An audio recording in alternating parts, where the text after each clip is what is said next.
ముఖ్యమంత్రి రేవంత్ రెడ్డి ఆధ్వర్యంలో ఉన్నటువంటి హోంమంత్రిత్వ శాఖ దాని పరిధిలో ఉన్నటువంటి పోలీసులు మొత్తంగా కాంగ్రెస్ పార్టీకి అనుకూలంగా మారిపోయి, నేను అందరు పోలీసులను అంటలేను, కొంతమందిని అంటున్నా, అత్యుత్సాహం ప్రదర్శిస్తూ స్వామి భక్తి ప్రదర్శిస్తూ కాంగ్రెస్ పార్టీ పెద్దలకు, ఈ ముఖ్యమంత్రికి, కాంగ్రెస్ పార్టీ మంత్రులకు, ఎమ్మెల్యేలకు ఊడిగం చేస్తున్నారు. దానికి చాలా సంఘటనలు ఈ 10 నెలల కాంగ్రెస్ పార్టీ పాలనలో నిదర్శనాలుగా తెలంగాణ ప్రజల ముందు, దేశం ముందు ఉన్నాయి. గతంలో ఖమ్మంలో వరదలు వస్తే మా మాజీ మంత్రుల బృందం పెద్దలు కేసీఆర్ గారి ఆదేశం మేరకు మా హరీష్ రావు గారు, అదేవిధంగా మా జగదీశ్వర్ రెడ్డి గారు, సబితా ఇంద్రారెడ్డి గారు, పువ్వాడ అజయ్ గారు, వీరు అందరూ కూడా పర్యటనకు పోతే అక్కడ వాళ్ళ మీద పోలీసుల సమక్షంలోనే దాడి జరిగినటువంటి విషయాన్ని గుర్తు చేస్తూ ఉన్నాం. మొన్నటికి మొన్న మూసీ బాధితులను పరామర్శించడానికి పెద్దలు మా పార్టీ వర్కింగ్ ప్రెసిడెంట్ అన్న కేటీఆర్ గారి నేతృత్వంలో బృందం బయలుదేరితే పోలీసుల సమక్షంలోనే మా వర్కింగ్ ప్రెసిడెంట్ గారు కేటీఆర్ గారి కాన్వాయ్ మీద, కారు మీద కాంగ్రెస్ పార్టీ వాళ్ళు ఎట్లా దాడి చేశారో ప్రపంచం చూసింది. అదే కాకుండా చాలా చోట్ల తెలంగాణ వ్యాప్తంగా మా కార్యకర్తల మీద, నాయకుల మీద అక్రమ కేసులు కానీ, వేధింపులు కానీ, అదేవిధంగా కాంగ్రెస్ పార్టీ నాయకులు పోలీసుల ప్రోత్సాహంతో చేస్తున్నటువంటి దాడులు కానీ, ఇవన్నీ కూడా తెలంగాణ ప్రజల కళ్ళ ముందర ఉన్నాయి. అంతేకాకుండా సోషల్ మీడియాలో తెలంగాణ ప్రభుత్వం చేస్తున్నటువంటి కొన్ని తప్పుడు నిర్ణయాలను సోషల్ మీడియా వేదికగా ప్రజల దృష్టికి తీసుకొస్తే అక్రమంగా కేసులు పెడుతున్నటువంటి తీరు. అదే కాంగ్రెస్ పార్టీ వాళ్ళకు సంబంధించి మాత్రం పోలీసులు వాళ్ళ మీద కేసులు ఉండయి, వాళ్ళ మీద బెదిరింపు చర్యలు ఉండయి, వాళ్ళకు సంబంధించి ఏ చట్టం లేదు, ఏ రూల్ ఆఫ్ లా లేదు. కానీ బీఆర్ఎస్ పార్టీ వాళ్ళకు మాత్రం అన్నీ వర్తిస్తాయి అన్నట్టుగా చాలా అతిగా కొంతమంది పోలీసులు ప్రవర్తిస్తూ ఉన్నారు. దానికి ప్రధానమైనటువంటి సంఘటనలు మనందరి కళ్ళ ముందర ఉన్నాయి. ఇవాళ ఇంకో సంఘటన ఈ మీడియా ద్వారా తెలంగాణ ప్రజల దృష్టికి నేను తీసుకొస్తా ఉన్నా. గతంలో నేను చెన్నూరు నుంచి ఎమ్మెల్యేగా బీఆర్ఎస్ పార్టీ తరఫున ప్రాతినిధ్యం వహించినటువంటి సందర్భంలో ఆనాడు కాంగ్రెస్ పార్టీ నుంచి, అంటే అంతకుముందు ఆయన భారతీయ జనతా పార్టీలో ఉండే, సడన్గా ఎన్నికల ముందే కాంగ్రెస్ పార్టీలోకి వచ్చినటువంటి వివేక్ గారు ఆనాడు కాంగ్రెస్ పార్టీ అభ్యర్థిగా నా మీద పోటీ చేయడం జరిగింది. ప్రస్తుతానికి కూడా ఆయన ఇప్పుడు కూడా కాంగ్రెస్ పార్టీలోనే ఉన్నాడు. ఇప్పటికైతే కాంగ్రెస్ పార్టీలోనే వివేక్ గారు ఉన్నారు. అయితే ఆ రోజు ఒక suit case company, vigilance securities అనేటటువంటి సూట్ కేస్ కంపెనీకి ఎన్నికల సందర్భంలో ఇక్కడ వివేక్ వారికి సంబంధించినటువంటి విశాఖ ఇండస్ట్రీస్ కంపెనీ నుంచి 8 కోట్ల రూపాయలు ఆ సూట్ కేస్ కంపెనీకి ట్రాన్స్ఫర్ చేశారు. అట్లా కోట్లాది రూపాయలు అక్కడికి గోదావరికని, మంచిర్యాల తదితర పరిసర ప్రాంతాలకు ట్రాన్స్ఫర్ చేసి ఆ డబ్బుల్ని విత్డ్రా చేసి ఎన్నికల్లో ఖర్చు పెట్టారు. సో ఆ సందర్భంలో నేను ఆనాడు బీఆర్ఎస్ పార్టీ అభ్యర్థిగా ఎన్నికల్లో పోటీ చేస్తున్నటువంటి తరుణంలో ఎలక్షన్ కమిషన్కు మా దృష్టికి వచ్చినటువంటి అంశాన్ని తీసుకొని పోయి కంప్లైంట్ ఇవ్వడం జరిగింది. సో ఎన్నికల కమిషన్కి ఇవ్వడమే కాకుండా ఆనాడు ఇన్కమ్ ట్యాక్స్ డిపార్ట్మెంట్కి, అదేవిధంగా ఎన్ఫోర్స్మెంట్ డైరెక్టరేట్ డిపార్ట్మెంట్కి అందరికి కూడా కాపీలు పంపించడం జరిగింది. ఆనాడు ఉన్నటువంటి ఎలక్షన్ కమిషన్ కూడా, పోలీస్ డిపార్ట్మెంట్ కూడా ఇది కోట్లాది రూపాయల డబ్బులతో ముడిపడి ఉన్నటువంటి అంశం కాబట్టి ఇన్కమ్ ట్యాక్స్ డిపార్ట్మెంట్కు, ఎన్ఫోర్స్మెంట్ డైరెక్టరేట్కు వాళ్ళు కూడా లేఖలు రాయడం జరిగింది. సో దానికి సంబంధించి నవంబర్ 2023 22వ తేదీ నాడు ఎన్ఫోర్స్మెంట్ డైరెక్టరేట్ వాళ్ళు వివేక్ గారికి సంబంధించినటువంటి మంచిర్యాలలో ఆయన నివాసం ఉండే హైటెక్ సిటీలో, అదేవిధంగా రామగుండం ఏదైతే ఈ విజిలెన్స్ సెక్యూరిటీస్ అనే bogus company, suit case company కార్యాలయం అని చెప్పి అడ్రస్ చెప్పారో వాటి మీద కూడా, అదేవిధంగా హైదరాబాద్లో కూడా కొన్ని చోట్ల రైడ్ చేసి వాళ్ళొక అఫీషియల్ ప్రెస్ స్టేట్మెంట్ రిలీజ్ చేశారు. Enforcement directorate official press statement 2023 November 22వ తేదీ నాడు వాళ్ళు ఈడీ వాళ్ళు అధికారులు రిలీజ్ చేయడం జరిగింది. దీంట్లో వాళ్ళు ఎంత స్పష్టంగా చెప్పినారంటే, ఇది ఇంగ్లీష్లో ఉంది ప్రెస్ రిలీజు, నేను మన ప్రజలందరికీ అర్థం కావాలని చెప్పి తెలుగులో చదువుతున్నాను దీన్ని. తెలంగాణ పోలీసుల సూచన మేరకు ఈడీ దర్యాప్తు ప్రారంభించి 8 కోట్లు డాక్టర్ జి వివేక్ సంబంధించినటువంటి విశాఖ ఇండస్ట్రీస్ కంపెనీ నుంచి విజిలెన్స్ సెక్యూరిటీస్కి బదిలీ కావడం జరిగింది. దీనికి సంబంధించి ఈడీ దర్యాప్తులో విజిలెన్స్ సెక్యూరిటీ యొక్క బ్యాంకు ఖాతాలో ఎలాంటి నిజమైన వ్యాపార హేతుబద్ధత లేకుండా డబ్బును సర్క్యూటర్స్గా బదిలీ చేయడానికి ఉపయోగిస్తున్నారని, మరియు డాక్టర్ జి వివేక్, అతని భార్య మరియు వారి సంస్థ విశాఖ ఇండస్ట్రీస్ ద్వారా విజిలెన్స్ సెక్యూరిటీస్తో 100 కోట్ల రూపాయలు లావాదేవీలు జరిగినాయి. ఆ సంస్థ కేవలం 20 లక్షల రూపాయలు దాని తాజా బ్యాలెన్స్ షీట్లో ఆపరేషన్ల నుండి రాబడిగా చూపెట్టడం జరిగింది. అంతేకాకుండా ఒక 64 కోట్ల రూపాయలు ప్రధానంగా దీర్ఘకాలిక రుణాలు అడ్వాన్స్ల రూపంలో ఆ కంపెనీలో చూపెట్టడం జరిగింది. కంపెనీ ప్రారంభమైన నాటి నుండి కంపెనీ యొక్క ఇంపాక్ట్ బ్యాంక్ ఖాతాలో క్రెడిట్ మరియు డెబిట్ లావాదేవీలు చాలా కోట్ల రూపాయల్లో ఉన్నాయి. 200 కోట్ల పైచిలకు రూపాయల్లో ఉన్నట్టుగా ఈడీ వాళ్ళు ఒక ప్రెస్ నోటు చాలా స్పష్టంగా ఆ రోజు రిలీజ్ చేయడం జరిగింది. సో రిలీజ్ చేస్తూ వాళ్ళు ఏం చెప్పారంటే దాంట్లో ఫర్దర్ ఇన్వెస్టిగేషన్ కూడా ఇంకా మరింత లోతుగా మేము కొనసాగిస్తాం. ఎందుకంటే వివేక్కు దీనికి సంబంధించి ప్రత్యక్ష పరోక్ష నియంత్రణ ఉన్నట్టు మా విచారణలు ఈ సోదాల సందర్భంగా తేలింది. ఈ దర్యాప్తును మరింత వేగవంతం చేస్తాం. దీంట్లో ఫెమా ఉల్లంఘనలు, విదేశీ పన్ను స్వర్గధామ దేశంలో డాక్టర్ జి వివేక్ ద్వారా ఒక సంస్థను విలీనం చేయడంతో ప్రాథమికంగా ఫెమా ఉల్లంఘనలు కూడా జరిగినట్టుగా మేము గుర్తించినామని చెప్పి ఆ ప్రెస్ నోట్లో ఎన్ఫోర్స్మెంట్ డైరెక్టరేట్ రిలీజ్ చేయడం జరిగింది. తర్వాత వాళ్ళు అప్పుడు శోధించినటువంటి సందర్భంలో వాళ్ళ కార్యకలాపాల ఫలితంగా డిజిటల్ పరికరాల రికవరీ, స్వాధీనము, అనేక కోట్ల రూపాయల విలువైన అనుమానాస్పద లెక్కించబడని లావాదేవీలను సూచించే పత్రాలు, అలాగే ఆస్తి ఒప్పందాలలో లెక్కించబడని నగదును ఏ రకంగా ఉపయోగించారో అన్ని విషయాలు తెలిసినాయి. తర్వాత సీజ్ చేసిన పత్రాలు, గ్రూప్ కంపెనీల్లో పెద్ద ఎత్తున ఇంటర్ కార్పొరేట్ డిపాజిట్లు, చట్టబద్ధం కాకుండా వ్యాపారం లేని భారీ భూ ఆస్తులను కలిగి ఉన్నట్టుగా ఎన్ఫోర్స్మెంట్ డైరెక్టరేట్ ఆనాటి సోదాల్లో తేల్చింది. సో ఈ vigilance security services private limited యొక్క బూటకపు స్వభావాన్ని కూడా ఈ ఆపరేషన్స్ అన్ని కూడా నిర్ధారించడం జరిగింది. కాబట్టి మేము ఇంకా లోతైన విచారణ జరుపుతాం. ఇప్పుడు వీళ్ళు ఏదైతే అడ్రస్ ప్రకటించారో ఆ అడ్రస్లో కూడా అదేం లేదు అని చెప్పి ఆనాడు ఎన్ఫోర్స్మెంట్ డైరెక్టరేట్ నవంబర్ 2023 22వ తారీఖు నాడు విడుదల చేసినటువంటి ప్రెస్ నోట్ ఇది. అయితే దీనికి కొనసాగింపుగా మళ్ళీ జనవరి 24 ఈ సంవత్సరం 2024 జనవరి 24వ తేదీన హైదరాబాద్లో వివేక్ గారిని పిలిచి వాళ్ళు విచారణ కూడా చేయడం జరిగింది. ఆ విచారణ చేసినటువంటి సందర్భంలో కూడా ఎన్ఫోర్స్మెంట్ డైరెక్టరేట్ వాళ్ళు చాలా విషయాలు చాలా స్పష్టంగా చాలా లోతుగా విచారణ చేసినట్టు వాళ్ళు కూడా చెప్పడం జరిగింది. అయితే ఈ ఈడీ విచారణ అనేది ఈ కేసులో కొనసాగుతుంది.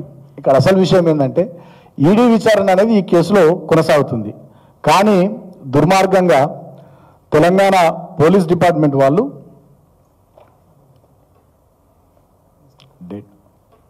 మిస్టేక్ ఆఫ్ ఫ్యాక్ట్ కింద ఈ కేసును క్లోజ్ చేస్తున్నామని చెప్పి కోర్టులో పిటిషన్ వేసి రిపోర్ట్ వేసిర్రు.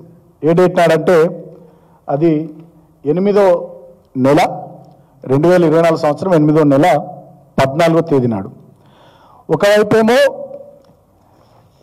ఈడీ ప్రెస్ నోట్ ఉంది. ఎన్ఫోర్స్మెంట్ డైరెక్టరేటు కోట్లాది రూపాయల అక్రమాలు జరిగినట్టుగా, కోట్లాది రూపాయల ఇల్లీగల్ ట్రాన్సాక్షన్స్ జరిగినట్టుగా, కోట్లాది రూపాయల ఇల్లీగల్ ఆపరేషన్స్ జరిగినట్టుగా, భూ లావాదేవీలు, భూ ఆస్తులు, వీటన్నిటికి సంబంధించి లోతైన విచారణ జరుపుతామని చెప్పి ఈడీ విడుదల చేసినటువంటి ప్రెస్ స్టేట్మెంట్ ఉంది. అదే కాకుండా దానికి కొనసాగింపుగా జనవరి 24 ఈ సంవత్సరంలోనే హైదరాబాద్ ఈడీ ఆఫీస్కి వివేక్ గారిని పిలిచి ఈడీ విచారణ రోజంతా చేసింది.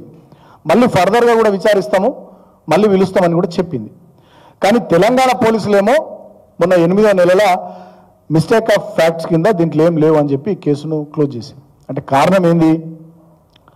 హోంమంత్రిత్వ శాఖ ఇవాళ ముఖ్యమంత్రి రేవంత్ రెడ్డి దగ్గర ఉంది కాబట్టి 100 కోట్ల రూపాయలు అక్రమాలు జరిగిన సూట్ కేస్ కంపెనీలు, బోగస్ కంపెనీలు పెట్టి ఈ రకమైనటువంటి లావాదేవీలు ఎన్ఫోర్స్మెంట్ డైరెక్టరేట్ గుర్తించి అది విచారణ జరుపుతుండగా కూడా తెలంగాణలో హోంమంత్రిత్వ శాఖ ముఖ్యమంత్రి రేవంత్ రెడ్డి కింద ఉంది కాబట్టి ముఖ్యమంత్రి రేవంత్ రెడ్డి వివేక్ను కాపాడాలనే ఉద్దేశంతో ఈ కేసును పోలీసు వాళ్ళకి చెప్పి క్లోజ్ చేస్తూ ఒక పిటిషన్ వేశారు.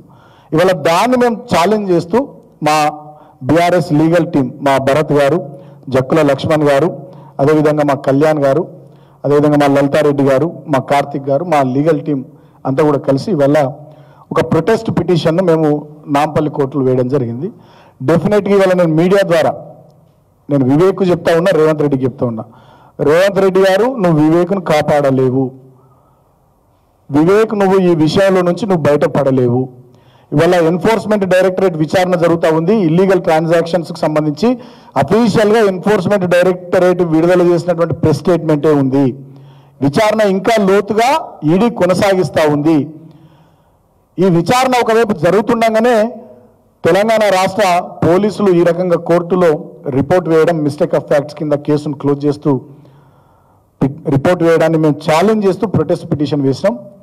డెఫినెట్గా మాకు న్యాయస్థానాల మీద నమ్మకం ఉంది. న్యాయ పోరాటాన్ని మా బీఆర్ఎస్ లీగల్ టీం ఆధ్వర్యంలో కొనసాగిస్తాం. నాంపల్లి కోర్టులో పిటిషన్ దాఖలు చేసినాం. అవసరమైతే దీని విషయంలో హైకోర్టుకు పోతాం, సుప్రీంకోర్టు అడ్వకేట్లతో కూడా మాట్లాడతాం, అవసరమైతే సుప్రీంకోర్టు దాకా కూడా పోతాం. ఖచ్చితంగా ఇవాళ నేను స్పష్టంగా చెప్పదలుచుకున్నా, 100 కోట్ల రూపాయలు ఆనాడు వివేక్ గారు ఇల్లీగల్గా ట్రాన్స్ఫర్ చేసి హైదరాబాద్ నుండి రామగుండం, మంచిర్యాల తదితర ఏరియాలకు ట్రాన్స్ఫర్ చేసి ఆనాడు ఎన్నికల్లో ఆ డబ్బుల్ని ఖర్చు పెట్టి ఆ ప్రాంత ఓటర్లని ప్రలోభ పెట్టే ప్రయత్నం చేసింది. కాబట్టి ఇది చట్టానికి వ్యతిరేకం, రాజ్యాంగానికి వ్యతిరేకం, ఎన్నికల కమిషన్ రూల్స్కు నిబంధనలకు వ్యతిరేకం.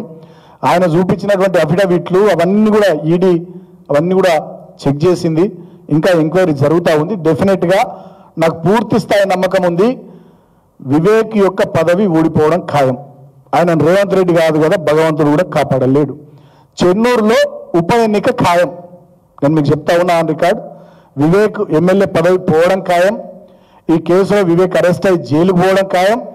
వివేక్ను రేవంత్ రెడ్డి కాదు, ఆ భగవంతుడు, ఆ దేవుడు కూడా కాపాడలేనటువంటి పరిస్థితులు డెఫినెట్గా ఖాయం. చెన్నూరు నియోజకవర్గంలో డెఫినెట్గా భవిష్యత్తులో అసెంబ్లీ నియోజకవర్గానికి సంబంధించి ఉప ఎన్నిక రాబోతుంది. ఆ విషయాన్ని కూడా నేను తెలియజేస్తూ ఉన్నా. మేము డెఫినెట్గా ఈ అంశాన్ని వదిలిపెట్టకుండా మా లీగల్ టీం ఆధ్వర్యంలో మేము సీరియస్గా పనిచేస్తామని చెప్పి సందర్భంగా నేను తెలియజేస్తూ ఉన్నా. నేను ఇంకో విషయం కూడా తెలంగాణ పోలీసులను అడగదలుచుకున్నా. ఇవాళ ప్రభుత్వాలు మారుతుంటాయి. మొన్నదాకా 10 సంవత్సరాలు మేము ప్రభుత్వంలో ఉన్నాం, ఇప్పుడు 5 సంవత్సరాలు వీళ్ళకు ప్రజలు ఓట్లేసి వీళ్ళు ప్రభుత్వంలో ఉంటారు. పోలీసులు ఈ శాఖ పారదర్శకంగా ఉండాలి, ఒక పద్ధతి ప్రకారం ఉండాలి, చట్టానికి లోబడి రూల్స్ను ఫాలో అవుతూ వాళ్ళ పనితీరు ఉండాలి. కానీ ఈ రకంగా అత్యుత్సాహాన్ని ప్రదర్శిస్తూ, స్వామి భక్తిని ప్రదర్శిస్తూ, రేవంత్ రెడ్డి అడుగులకు మడుగులొత్తుతూ, రేవంత్ రెడ్డి చెప్పిందే చేసుకుంటూ మీరు పోయినట్టయితే డెఫినెట్గా రాబోయే రోజుల్లో మీరు ఇబ్బందులు పడతారు. మాకు కూడా అందరూ తెలుసు ఎవరెవరు సీఎంఓలు ఉండేవారు నడిపిస్తున్నారు, ఇంటెలిజెన్స్లో ఉండేవారు నడిపిస్తున్నారు, సిఎస్ఎల్లో ఉండేవారు నడిపిస్తున్నారు, ఎస్ఐబిలో ఉండేవారు నడిపిస్తున్నారు, కౌంటర్ ఇంటెలిజెన్స్ ఎవరు నడిపిస్తున్నారు, అన్ని విషయాలు మాకు కూడా తెలుసు. ఇంత గింతంత కదా, తెలంగాణ అందరం గిల్లనే ఉంటాం కదా, హైదరాబాదు నగరంలోనే అందరం ఉంటాం కదా. ఎవరు ఏం చేస్తున్నారు, ఎవరే బాధ్యత తీసుకున్నారు, ఎవరు ఏ రకంగా పనిచేస్తున్నారు అనేది తెలుసు. మీకెందుకు ఈ రాజకీయపరమైనటువంటి విషయాల్లో మీ అతి జోక్యం ఎందుకు, మీరు బదనామవుడు ఎందుకు, భవిష్యత్తులో మీరు బలవుడు ఎందుకు? ఇప్పుడు ఆంధ్రప్రదేశ్ రాష్ట్రంలో ఏం జరుగుతుంది? వైఎస్ జగన్మోహన్ రెడ్డి గారి ప్రభుత్వం పోయిన తర్వాత, చంద్రబాబు నాయుడు గారి ప్రభుత్వం వచ్చిన తర్వాత ఏం జరుగుతూ ఉంది? సీనియర్ ఐపీఎస్ అధికారుల విషయంలో ఇప్పుడు ఏం జరుగుతూ ఉంది? 3 ఐపీఎస్ అధికారుల విషయంలో ఏం జరిగింది మీరు చూస్తలేరా?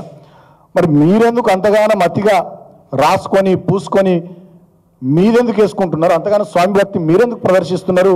ఒకసారి మీరందరూ కూడా ఆత్మ పరిశీలన చేసుకోవాలని నేను కోరుతా ఉన్నా. నేను అందరిని అంటలేను, కొందరిని అంటున్నా. ఎవరిని అంటున్నానో మీరు కూడా టీవీలలో చూస్తున్నారు, వాళ్ళు కూడా చూస్తూనే ఉంటారు కదా, వాళ్ళకు కూడా తెలుసు. సో ఈ కేసు విషయంలో డెఫినెట్గా మేము ఎంత దూరమైన పోతాం. ఇవాళ నేను పోలీస్ డిపార్ట్మెంట్, మీరు ఇటువంటి మచ్చలు తెలంగాణ పోలీసులు మీరు తెచ్చుకోకండి. ఈడీ విచారణ కొనసాగుతున్న కేసులో మిస్టేక్ ఆఫ్ ఫ్యాక్ట్స్ కింద మీరు కోర్టులో రిపోర్ట్ ఎట్లు వేస్తూ కేసును క్లోజ్ చేయాలని చూస్తారు. ఈడీ విచారణ జరుగుతుంది కదా, ఎన్ఫోర్స్మెంట్ డైరెక్టరేట్ విచారణ జరుగుతున్నటువంటి కేసులో తెలంగాణ పోలీసులు రేవంత్ రెడ్డి చెప్తే వివేక్కు సంబంధించి ఈ కేసును క్లోజ్ చేస్తూ మీరు ఎట్లా నిర్ణయం తీసుకుంటారని చెప్పి నేను అడుగుతున్నా. మీరు చట్టానికి ఏమన్నా అతీతులా? రూల్స్ మీకు తెలియదా? చదువుకోలేరా? రేవంత్ రెడ్డి ఏది చెప్తే అది చేస్తారా? ఎట్లా పడితే అట్లా చట్టానికి వ్యతిరేకంగా పనిచేసుకుంటూ పోతే రేపు మీరు కూడా పీనలైజ్ అవుతారు. డెఫినెట్గా మీరు కూడా బాధ్యులుగా ఈ కేసులో పరిగణించబడతారు. కాబట్టి మీరు వాళ్ళ రాజకీయ విష కౌగిలిలో తెలంగాణ పోలీసు పెద్దలు మీరు బందీ కాకుండా నేను కోరుతా ఉన్నా. రేవంత్ రెడ్డి రాజకీయ విష కౌగిలిలో తెలంగాణ పోలీసు పెద్ద మనుషులు మీరు బందీ కాకుండా నేను కోరుతా ఉన్నా. ఇవాళ తెలంగాణ ప్రజలకు కూడా అర్థమవుతా ఉంది, మీ మీడియా మిత్రులకు కూడా అర్థమవుతుంది. ఎన్ఫోర్స్మెంట్ డైరెక్టరేట్ విచారణ జరుగుతున్నటువంటి కేసులో, విచారణ కొనసాగుతున్నటువంటి కేసులో ఏం లేదని చెప్పి పోలీసులు ఎట్లా రిపోర్ట్ ఇస్తారు కోర్టులో? ఇంత అన్యాయం ఉంటుందా? ఇంత దారుణం ఉంటుందా? ఏం ఎంక్వైరీ చేసిరండి మీరు పోలీసులు? ఏ బ్యాంకుకు పోయినరు? ఏ లావాదేవీలు చూసిరు మీరు? అసలు లావాదేవీల విషయాలు మీ పరిధిలోకి వస్తాయా? ఫైనాన్షియల్ థింగ్స్ మీ పరిధిలోకి వస్తాయా? ఇన్కమ్ ట్యాక్స్ డిపార్ట్మెంట్ ఉంది, ఈడీ ఇంటర్వ్యూన్ అయింది, దీంట్లో ఈడీ విచారణ కొనసాగిస్తూ ఉంది. మీరు ఎట్లేస్తారండి? నాకు అర్థంగా రిపోర్టు మిస్టేక్ ఆఫ్ ఫ్యాక్ట్స్ కింద. అంటే రేవంత్ రెడ్డి ఏం చెప్తే అది చేస్తారా? ఇంత దుర్మార్గం ఉంటుందా? ఇంత అన్యాయం ఉంటుందా? ఇది ఒక రాజకీయ పరమైనటువంటి అంశము, సీరియస్గా కేసు నడుస్తున్నటువంటి subject. Enforcement directorate, income tax department లోతైన విచారణ జరుగుతున్నటువంటి అంశంలో గింత పెద్ద ప్రెస్ నోట్, పబ్లిక్ డొమైన్లో ఉంది, ఇది గింత పెద్ద ప్రెస్ నోటు ఈడీ విడుదల చేసింది.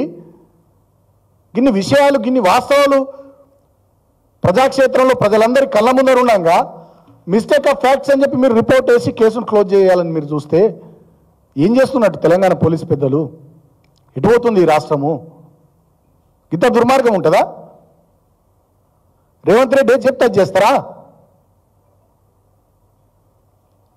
సో డెఫినెట్గా ఈ కేసు విషయంలో బీఆర్ఎస్ పార్టీ, మా లీగల్ టీం మేము చాలా గట్టిగా ఉన్నాం. నాంపల్లి కోర్టులోనే కాదు, హైకోర్టు, సుప్రీంకోర్టు దాకా పోతాం, న్యాయ నిపుణులతో మాట్లాడుతున్నాం. డెఫినెట్గా 100% వివేక్ గారి ఎమ్మెల్యే పదవి పోవడం ఖాయం. ఆయన ఇరుక్కపోయిండు, దొరికిపోయిండు. రేవంత్ రెడ్డి కాదు, భగవంతుడు కూడా ఆయనను కాపాడలేడు. నేను మళ్ళీ పోలీసులకు కోరుతా ఉన్నా, విజ్ఞప్తి చేస్తూ ఉన్నా నేను. ఎందుకంటే మేము కూడా 10 సంవత్సరాల ప్రభుత్వంలో నేను దగ్గరగా ఉన్నాను, అన్ని విషయాలు చూసినాను, అన్ని వివరాలు నాకు తెలుసు. మీరు ఆ మసి మీరు అంటించుకోకూరని కోరుతా ఉన్నాం. మీ చేతులకు ఆ మసిని అంటించుకోకండి. పక్క రాష్ట్రంలో ఏం జరుగుతుంది చూడుర్రి. ట్రాన్స్పరెంట్గా ఉండుర్రి, మీరు నిజాయితీగా ఉండుర్రి, పారదర్శకంగా ఉండుర్రి, పద్ధతిగా ఉండుర్రి. అంతే తప్ప ఇట్లా ఈ రకంగా మీరు ఈ రకంగా చేసినట్టయితే అది మీకు కూడా, డిపార్ట్మెంట్ కూడా మంచిది కాదు. అది తెలంగాణ పోలీసు శాఖ యొక్క ఔన్నత్యాన్ని, మన ప్రతిష్టను దెబ్బతీస్తుంది. ఇప్పటికే పోయింది 9-10 నెలల్లో. అందరు తిట్టుకుంటున్నారు మిమ్మల్ని. కేటీఆర్ గారికి రక్షణ కల్పించలేకపోతున్నారు మీరు హైదరాబాద్లో. మీ కళ్ళ ముందర, మీ సమక్షంలో ప్రధాన ప్రతిపక్షం పార్టీ వర్కింగ్ ప్రెసిడెంట్ గారి కాన్వాయ్ మీద దాడి జరిగితే మీరు నిలబడి చూస్తున్నారు. మీ సమక్షంలో, మీ నాయకత్వంలో మీరు చూస్తుండగానే దాడి జరుగుతుంది. మాజీ మంత్రులు 4 ఒక కారులు ఉంటే ఖమ్మంలో మీ సమక్షంలో, మీ కళ్ళ ముందరనే ఆ కారు మీద దాడి జరిగింది.